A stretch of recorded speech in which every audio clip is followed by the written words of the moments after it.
بسم اللہ الرحمن الرحیم۔ السلام علیکم پیارے دوستو، کیسے ہیں آپ سب؟ امید کرتی ہوں خیریت سے ہوں گے۔ اللہ پاک آپ سب کو اپنے حفظ و ایمان میں رکھے اور خوش و خرم رکھے، آمین۔ دوستو، اللہ پاک نے ہم سب انسانوں کو بہت سی نعمتیں عطا کی ہیں، یہاں تک کہ چھوٹی سی چھوٹی چیز بھی اللہ پاک نے ہم انسانوں کے نفع کے لیے پیدا کی ہے۔ تو آج میں میتھی دانے کے استعمال اور فوائد کے بارے میں آپ کو بتاؤں گی کہ یہ چھوٹی سی چیز جو کہ ہمارے کھانوں میں استعمال ہوتی ہے، اس کے علاوہ اس کے کتنے فوائد ہیں۔ اس سے پہلے کہ میں اپنی ویڈیو کو آگے بڑھاؤں، آپ سے گزارش کرنا چاہوں گی کہ اگر آپ ہمارے چینل پر نئے ہیں تو ہمارے چینل کو لائک کریں، سبسکرائب کریں اور اپنے دوستوں کے ساتھ شیئر کریں تاکہ اور لوگ بھی اس سے فائدہ اٹھا سکیں۔ جزاک اللہ۔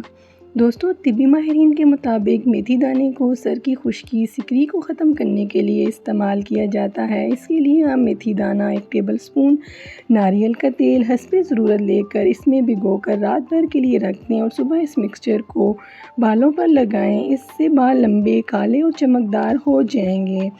میتھی دانے کا استعمال چہرے کے لیے بھی بہت مفید مانا جاتا ہے۔ میتھی دانہ میں وٹامن بی کی مقدار کافی زیادہ پائی جاتی ہے، جو کہ مردہ جلد کو تر و تازہ بنانے میں اور جلد پر موجود جھریوں کو ختم کرنے میں مدد دیتی ہے۔ 2 سے 3 چمچ میتھی دانے کو اچھی طرح پیس کر پاؤڈر بنا لیں۔ اس میں 1 چمچ شہد ملا کر گاڑھا سا پیسٹ بنا لیں اور پھر اس پیسٹ کا استعمال روزمرہ کی روٹین میں شامل کریں اور اس کو اپنے چہرے پر اور گردن پر لگائیں۔ 15 سے 20 منٹ لگانے کے بعد اس کو نیم گرم پانی سے دھو لیں۔ بہت جلد آپ کے چہرے سے جھریاں غائب ہونا شروع ہو جائیں گی۔ میتھی دانے کا استعمال شوگر کے مریضوں کے لیے بھی بہت مفید مانا جاتا ہے۔ یہ خون میں شکر کی مقدار کو کنٹرول کرتا ہے اور انسولین پیدا کرتا ہے۔